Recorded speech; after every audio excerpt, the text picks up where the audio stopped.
शुरू से chief election commissioner के ख़िलाफ़ एक जहरीला और एक हद तक अमेज़ इंतहाई घटिया प्रोपेगेंडा करने में हर वक्त जो है वो मसरूफ़ रहते हैं, उन्हें ये दूसरी मर्तबा जो है ये उनके झूठे होने का जो है ये सबूत जो है ये फ़राहम हुआ है। मैं इस मौके पे ज़्यादा तफसील में जाए बग़ैर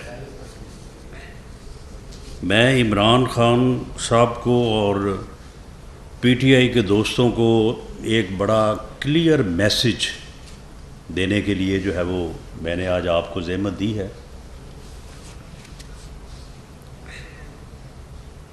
इन इलेक्शंस में जो कौमी असम्बली के 8 हलकों में इलेक्शन हुआ है, इसमें पीटीआई ने कुल मिला के 5,47,652 वोट हासिल किए।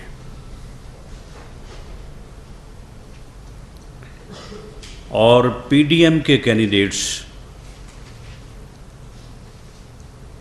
या पीएमएलएन या बाकी जमातों के जहाँ भी लोग थे, यानी जो पीडीएम के कैंडिडेट्स थे, उन्होंने 4,75,037 वोट जो है वो हासिल किए। मैं ये बात दोबारा दोहरा दूँ, 5,47,000 और 4,75,000। मैं इमरान ख़ान को ये कहना चाहता हूँ कि अगर तुम ये चाहते हो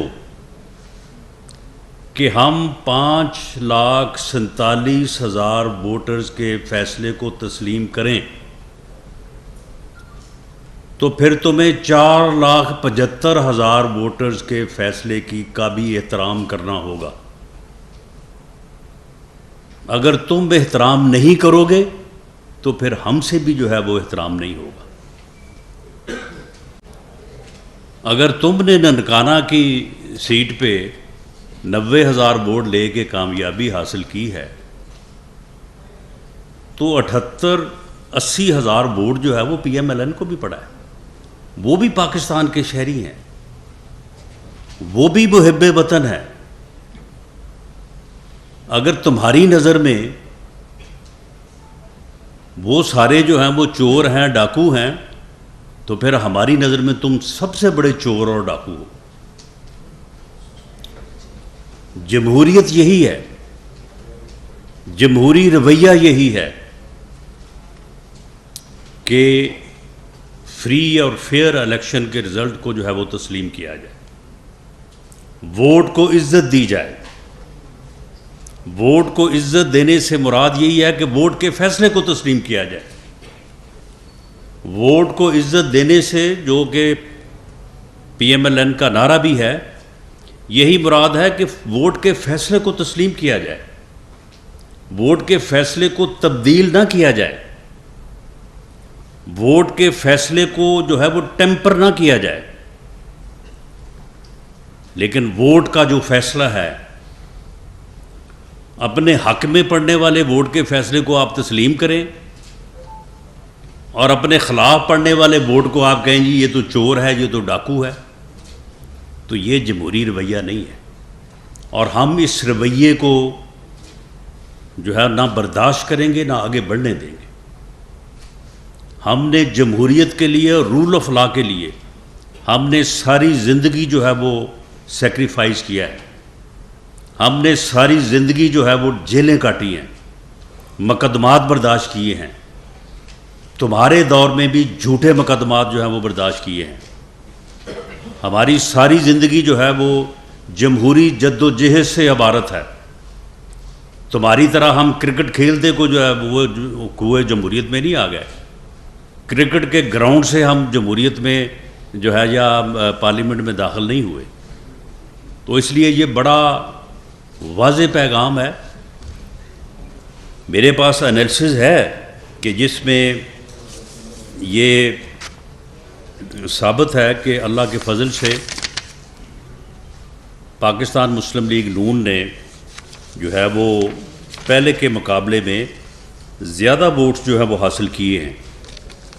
और जिसकी मिसाल के तौर पे जो शरकपुर का सूबाई हलका है, पीएमएल ने 2018 में जो है वो 31,000 वोट लेके जो है वो सीट जो है वो जीती थी, और अब जो है वो 40,000 वोट जो है वो लिए। इसी तरह से खानेवाल की जो सीट पे इस मरतबा जो पीएमएल ने वोट लिए हैं वो 2018 से 10,000 ज़्यादा है। अगर एक जगह पे हमारे वोट आपके वोटों में जो है वो 15,000 वोटों का इजाफा हुआ, तो हमारे वोट्स में भी जो है वो 11,000 वोटों का जो है वो इजाफा हुआ है।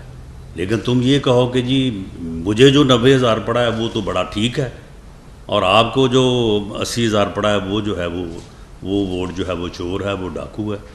तो इस तरह से जो है बात आगे नहीं चल सकती, और ना ही ये जमहूरी रवैया है। वैसे भी खैर आपका जो है वो जमहूरी रवैयों के हवाले से जो है वो आपका जो है वो मामला इसी तरह से है। दूसरों की इज़्ज़त का ख्याल पहले करना पड़ता है अगर किसी को अपनी इज़्ज़त का ख्याल हो। आपको क्योंकि अपनी इज़्ज़त का ख्याल नहीं है, इसलिए आपने अपने कारकुनों को भी यही कहा हुआ है कि आपको कोई मुखालफ सियासतदान मिले तो उसे आप गालियाँ दें, उसके ऊपर जो है वो आवाज़ें कसें। और मामला ये है कि हम ये समझते हैं कि जब जनरल इलेक्शन होगा अपने वक्त के ऊपर, तो उस वक्त ना तो आपको सूबाई हुकूमतों की हमायत हासिल होगी, और ये जो अब आपको हमारे अंदाजे के मुताबिक हर हलके में को मेरा ख्याल है 15 से 20,000 वोट तो आपको जो है वो वापडा के बिलों की वजह से पड़ गया है।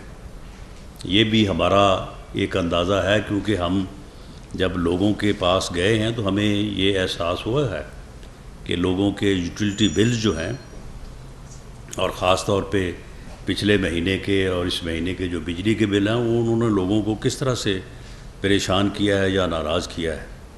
तो को 15-20 हज़ार का वोट का तो आपको उनसे फ़र्क पड़ गया है, बाकी को सूबाई हुकूमतों की वजह से भी जो है वो आपको जो है वो मदद मिली है। लेकिन इंशाअल्लाह ताला जनरल इलेक्शन में ना तो ये सूबाई हुकूमतें होंगी, और अल्लाह के फजल से हमने जो मुश्किल फ़ैसले किए हैं, और उन मुश्किल फ़ैसलों की वजह से पाकिस्तान को डिफ़ॉल्ट से बचाने की वजह से पाकिस्तान की मौशियत जो आपने पौने 4 साल में तबाह कर दी थी और पाकिस्तान को डिफ़ॉल्ट के करीब ले गए थे, पाकिस्तान को वहाँ से उठाने और बचाने के लिए हमें जो सख्त फ़ैसले करने पड़े हैं, हमें जो मुश्किल फ़ैसले करने पड़े हैं, जिनकी वजह से जो है वो महंगाई में इजाफ़ा हुआ है, पेट्रोल और डीज़ल की कीमतों में इजाफ़ा हुआ है, और जो है वो यूटिलिटी बिल्स बिजली के बिल्स में इजाफ़ा हुआ है, वो हमें इस बात का एहसास है। हमने वो मुश्किल फ़ैसले जो हैं वो बड़ी जो है वो यानी ना चाहते हुए और दिल पे पत्थर रख के हमने जो है वो किए हैं, लेकिन वो पाकिस्तान के लिए ज़रूरी थे। हमने रियासत को अपनी सियासत के ऊपर तरजीह दी है, लेकिन आने वाले वक्त में इंशाअल्लाह ताला हम जो है वो इस चीज़ को पूरी तरह से मैनेज करेंगे, महंगाई को भी नीचे लेके आएंगे, इन बिल्स को भी नीचे लेके आएंगे, और आम आदमी के लिए जो है वो हम आसानी पैदा करेंगे, आम आदमी को रिलीफ देंगे। और ये जो फ़र्क है, ये फ़र्क इंशाअल्लाह ताला इसको हर कीमत पे जो है वो हम दूर करेंगे। और मैं से मुराद ये नहीं था कि आपकी हुकूमत को जो है वो किसी गैर कानूनी या गैर आइनी तरीके से ख़त्म किया जाए। हमने आपकी हुकूमत को ख़त्म किया एक आइनी तरीके के साथ। वोट ऑफ नो कॉन्फिडेंस का तरीका जो है वो आइन में दर्ज है, हमने वो तरीका जो है वो अपनाया। हमने कोई जथा कल्चर नहीं अपनाया, हमने कोई इस्लामाबाद के ऊपर चढ़ाई नहीं की। और अब अगर आपने ज़िमनी इलेक्शन जो है वो जीते हैं, तो इससे हरगिज़ ये मुराद नहीं है कि आपको किसी गैर आइनी या गैर कानूनी जो है वो अमल का जो है वो लाइसेंस मिल गया है। आप अगर ये गलती करेंगे मैं आपको वार्न करता हूँ कि अगर आपने ये इस चीज़ को जो है वो इस बात से जोड़ा और आपने जथा कल्चर को प्रमोट करते हुए अगर आपने लॉन्ग मार्च या इस्लामाबाद पे चढ़ाई का फ़ैसला किया तो आपको बहुत मुंह तोड़ जवाब दिया जाएगा और पूरी ताकत से जो है वो आपको पूरी तरह से जो है वो फेस किया जाएगा। और ये मत समझें कि ये जथा कल्चर जो है अगर आपने ये इसके ऊपर अमल किया तो ये आखिरी बार होगा। ये इब्तदा आपने करनी है, इसका अंजाम जो है वो फिर हमारे पास होगा। अगर आप जथा लेके इस्लामाबाद पे चढ़ाई करके आपने अगर हुकूमतों को ख़त्म करने का कल्चर रोशनास करवाया तो मेरी बात ये लिख लें कि फिर इलेक्शन नहीं, फिर जथे की तैयारी होगी। फिर आप भी तैयार रहें कि अगले फिर 6-8 माह बाद फिर आपको भी एक जथे का सामना होगा और जथों से चढ़ाई करके मुसल्ला वायलेंस करके इलेक्शन हासिल नहीं किए जा सकते। इलेक्शन अगर हासिल करने हैं तो टेबल पे आए, पार्लियामेंट में आए। पार्लियामेंट का रास्ता जो है वो पार्लियामेंट से निकलेगा, ये जथों से और इस चढ़ाई से नहीं निकलेगा। और अगर आप ये रास्ता खोलेंगे तो फिर ये रास्ता जो है ये आप भूल जाएं कि इस रास्ते पे सिर्फ आपको चलना आता है। इस रास्ते पे फिर हर कोई जो है वो चल सकता है, लेकिन ये जमहूरियत की नफ़ी होगी, रूल ऑफ लॉ की नफ़ी होगी, रूल ऑफ कॉन्स्टिट्यूशन की नफ़ी होगी। और हमने क्योंकि आइन की जो है वो अमलदारी के लिए और रूल ऑफ लॉ के लिए और जमहूरियत के लिए हमने सेक्रीफाइसेस की हैं सारी ज़िंदगी, इसलिए हम इस चीज़ का आगे बढ़ने का जो है वो मौका देंगे। और इस किस्म का जो कल्चर आप इस मुल्क में लाना चाहते हैं, जो इस मुल्क में आप फितना और फसाद फैलाना चाहते हैं, जो आप इस मुल्क में जो है वो अफरा तफरी और अनारकी चाहते हैं, इसको इंशाअल्लाह ताला पूरी कौम और तमाम सियासी जमातें जो हैं वो मिल के इंशाअल्लाह ताला इसको पूरी ताकत से रोक। ये मैं समझता हूँ कि जमहूरियत के लिए, मेरे इस मुल्क के लिए बहुत बहुत बड़ी बात है। तो दूसरा इससे ये है कि कॉन्फिडेंस बिल्डिंग जो पॉलिटिकल जो है वो किसी हादसे से दो चार कर सकता है। ये फितना है, ये फसाद है। इस रवैये को पूरी कौम को इसकी शनाख्त करनी चाहिए, इसका इदराक करना चाहिए और इसका कलाकुमा करना चाहिए, वरना फिर इसके हादसे का जो नतीजा होगा वो पूरी कौम भुगतेगी। आप मुझे बताएं कि अतवार वाले दिन भी अदालतें खुलें और इन्हें जो है वो रिलीफ मिले तो ये ऐन इंसाफ है, ऐन जो है वो रूल ऑफ लॉ है। और अगर हमें किसी अदालत से रिलीफ मिले तो जी ये अदालतों को शर्म करनी चाहिए, ये जो लोग करवा रहे हैं उनको शर्म करनी चाहिए। भाई कौन लोग करवा रहे हैं? ये तुम्हारे लिए अदालतें कौन खुलवा रहा है? मामला ये है कि ये रवैया जो है ये कौमी रवैया नहीं है, ये फितना है, ये फसाद है। अब आप देखें कि आज मुझे तलब किया था, मैं हाज़िर हुआ हूँ रावलपिंडी जो है वो हाई कोर्ट बेंच में, तो वहाँ पे वो डीजी एंटी करप्शन जो है वो बावजूद अदालत के बुलाने के, मैं वहाँ पे मुझे 2 घंटे का नोटिस दिया गया, मैं फौरी तौर पे हर काम छोड़ के मैं वहाँ पे पहुँचा और वो डीजी एंटी करप्शन जो वो वहाँ पे आया ही नहीं, वो उसने वहाँ पे आना गवारा नहीं किया। और जो वो मेरे ख़िलाफ़ उसने वारंट हासिल किया उसका ना कोई उस केस से कोई तल्लक, ना उसमें कोई, मैं FIR में नामजद हूँ, 3 साल पुराना केस है, जब वो दर्ज हुआ मैं जेल में था, आज तक मुझे कभी कोई नोटिस नहीं जारी हुआ, आज तक मुझे कोई जो है वो मेरे ऊपर इल्ज़ाम नहीं है। और जनाब अदालत से जो है वो मिसलीड करके रिकॉर्ड टेम्पर करके वारंट हासिल कर लिया और उसके बाद जनाब इश्तिहार लगाने शुरू कर दिए, मीडिया कैंपेन शुरू कर दी कि जी वज़ीर दाखिला के जो है वो वारंट इशू हो गए। तो ये इस किस्म की जो हरकतें हैं, ये मैं नहीं समझता कि कल को फिर किसी और को जो है वो ये, अगर कोई ये समझता है कि मैं तो ये हरकतें करके इक़्तिदार में आ जाऊँगा और उसके बाद मेरे लिए फिर जो है वो रावी चैन लिखेगा, तो नहीं, ऐसा नहीं होगा। जो रास्ता आप खोलेंगे, जिसका तयन करेंगे, फिर उस रास्ते पे दूसरों को भी चलना आता है। कल्चर जब बन जाएगा तो फिर तो हर मर्तबा जो है फिर यही कुछ हुआ करेगा। फिर जो है वो तैनातियाँ भी जत्थों के साथ, लॉन्ग मार्च के साथ हुआ करेंगी, और इलेक्शन भी जब फिर किसी का दिल चाहेगा कि ये इलेक्शन अब होना चाहिए, तो फिर वो भी फिर इसी तरह से हुआ करेगा। फिर कॉन्स्टिट्यूशन में जो टर्म दी हुई है उसका फिर तो कोई लिहाज नहीं है ना, फिर जो कानून कहता है उसका भी कोई ख्याल नहीं है।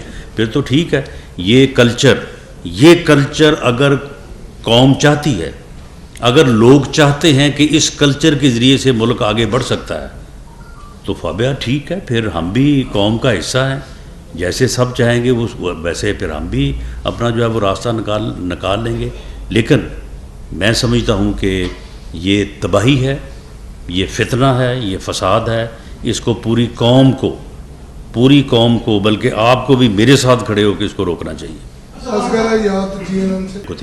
ये as leader of the opposition मियाँ शहबाज शरीफ साहब ने कहा था, बिलावल भुट्टो जरदारी साहब ने ये कहा था कि कदम बढ़ाएं, इमरान खान साहब हम आपके साथ हैं, मुल्क के मुआशी हालात को दुरुस्त करें। इन्होंने आगे से गालियाँ देनी शुरू कर दी कि जी आप तो चोर हैं, आप तो डाकू हैं। मामला ये है कि अपनी चोरियाँ, अपने डाके, ये कितना बड़ा डाका है ये जो 50 अरब रुपए का है, अपने डाके का कभी जवाब ही नहीं दिया। वो फरा गोगी जो है वो जिसको 12 अरब रुपए की ट्रांजैक्शन उसके अकाउंट में है और उसको भगा दिया, वो दुबई बैठी है। जो ट्रांसफ़र पोस्टिंग जो है वो 3.25 साल जो है उसके पैसे लेती रही है। अपने डाके जो हैं उनके ऊपर कोई ध्यान नहीं है। दूसरों हर बंदा ही चोर है, हर बंदा ही डाकू है। जो बंदा इनको वोट ना दे वो भी चोर है, और जो बंदा इनके सियासत से मुतफिक ना वो भी चोर है। इस तरह से तो फिर जमहूरियत नहीं चलती। इस तरह से तो फिर जो है वो अगर हम भी चाहते तो फिर RTS बैठ सकता था, अगर हम भी चाहते तो फिर और बहुत कुछ हो सकता था। यहाँ पे जहाँ पे ये पाकिस्तान में है कि ज़िमनी इलेक्शंस में हुकूमतें सूबाई हो, कौमी हो, सारा कुछ जो है वो होता रहा है। लेकिन हम उन चीज़ों को ख़त्म करना चाहते हैं, हम रूल ऑफ लॉ चाहते हैं, हम कॉन्स्टिट्यूशन की अमलदारी जो है वो चाहते हैं। हम चाहते हैं कि फ्री और फेयर इलेक्शन हो, ऐसा इलेक्शन हो कि जिसके ऊपर सब पाकिस्तान मुस्लिम लीग नून से और पाकिस्तान मुस्लिम लीग नून की क़यादत से जो है वो उम्मीद रखी है। उन्होंने इसके बावजूद हमें इस काबिल समझा है और उन्होंने हमारी इस बात पे यकीन किया है कि हम आगे चल के इन मुश्किल फ़ैसलों को जो है वो इंशाअल्लाह आसान फ़ैसलों में तब्दील करोगे।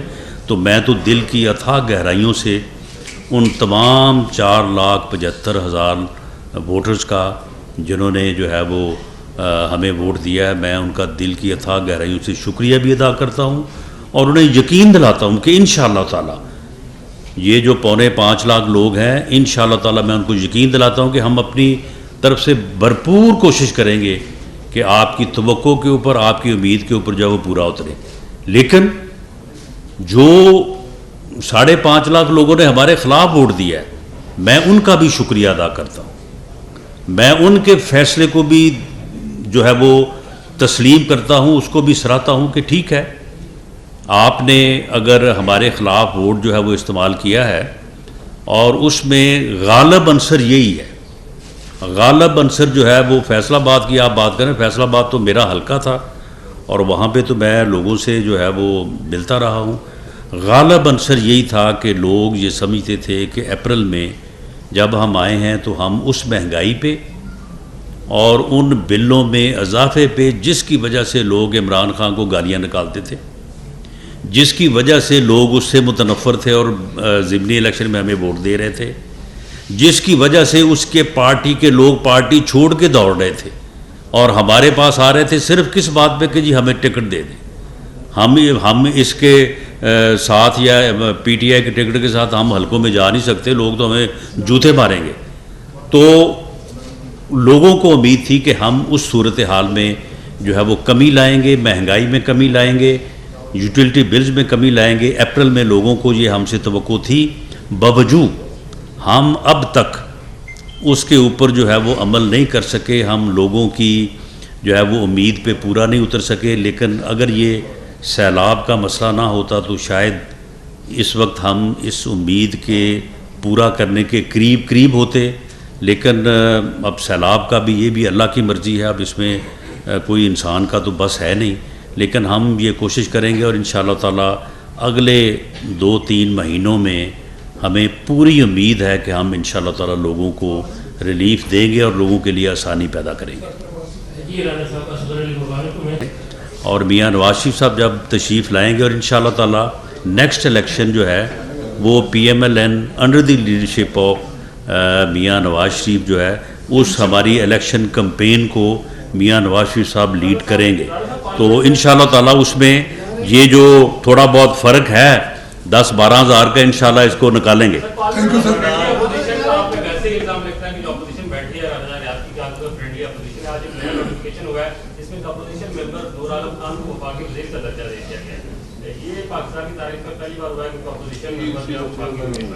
नहीं, अपोजिशन मेंबर को वफाकी वज़ीर का दर्जा नहीं दिया गया। PAC के चेयरमैन को जो है वो अपना वफाकी वज़ीर के तकरीबन बराबर दर्जा तो हासिल होता है, अगर उसका नोटिफिकेशन अब हुआ है या इससे पहले नहीं हुआ, लेकिन जो PAC के चेयरमैन है he is always considered to be as minister. जी लास्ट क्वेश्चन जी। सनाउल्लाह साहब 6 सीटें इमरान खान ने जीती हैं, उन्होंने तो फिर आज इस्तीफे का ऐलान कर देना है, तो दोबारा आपकी जमात ज़िमनी इलेक्शन में जाएगी या वो दोबारा लड़ते हैं? जी जी जी जी अगर राणा साहब अगर मैडम यहाँ रहती तो क्या आपकी नून और अच्छे परसेंटेज ले सकती थी? माना कि नहीं, देखें अगर आप इस बात पे जाएं तो ये बात फिर मेरी थोड़ा जो है वो दूसरी साइड पे निकल जाएगी। इसमें इन इलेक्शंस में जो है वो PDM या PMLN हमारा कुछ थोड़ा सा जो है ना वो एक इलेक्शन कैंपेन को जो है वो रन करने से मुतल्लक जो है ना वो हम थोड़ा सा अब हाम का शिकार रहे हैं। एक तो कभी इलेक्शन होने हैं, कभी नहीं होने, कभी हो रहे हैं, कभी जनाब अब डेट आगे चली गई है। तो उस वजह से भी जो है वो PMLN को एक सूबाई हुकूमत पंजाब में भी और KPK में भी, और दूसरा ये जो अनसर्टेनिटी थी इसने भी जो अफेक्ट किया है। और मैं समझता हूँ कि हम अपने तौर पे इस बात के ऊपर बड़े जो है वो हौसले में हैं और बड़े खुश हैं कि हम जो समझते थे कि शायद ये बिलों की वजह से और महंगाई की वजह से लोग पता नहीं किस हद तक हमसे जो है वो नाराज़गी का इजहार करेंगे, ये तो बड़ा थोड़ा सा मामला जो है वो नाराज़गी सामने आई है। अगर ये 2-3 चीज़ें जो है वो इस पर आप हिम्मत करते तो मेरा ख्याल है कि इन 6 में से जो है वो 3-4 तो हम जो है वो छीन सकते थे। बहुत शुक्रिया जी।